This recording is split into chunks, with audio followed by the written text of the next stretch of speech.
మురుగన్ భక్తుల మహానాడులో పవన్ కళ్యాణ్ కు ఘన స్వాగతం పలికిన బీజేపీ నాయకులు. మదురై మురుగన్ భక్తుల మహానాడులో ఏపీ ఉప ముఖ్యమంత్రి పవన్ కళ్యాణ్ కు భారతీయ జనతా పార్టీ నాయకులు ఘన స్వాగతం పలికారు. ఇది కలియుగం. మురుగన్ నేరుగా రారు, మనమే మురుగన్ రూపంగా మారాలి, దుష్ట శక్తులను నిర్మూలించాలని పవన్ కళ్యాణ్ పిలుపునిచ్చారు.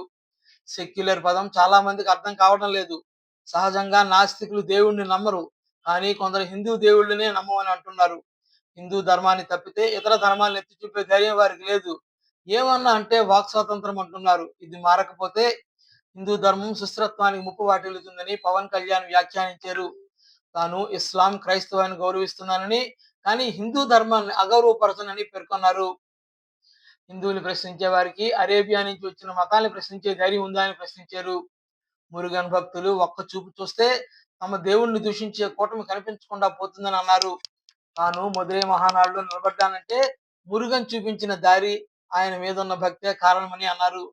படை எடுத்தாலும் ஒரு நாகுபாம்பு பார்த்து சீறினால் போதும், அந்த எலிக்கூட்டம் காணாத போய்விடும்.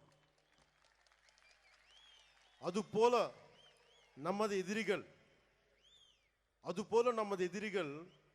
எவ்வளவு பேர் இருந்தாலும் முருகனின் தந்தை சிவபெருமான் கழுத்தில் உள்ள நாகம் பார்த்தாலே போதும்.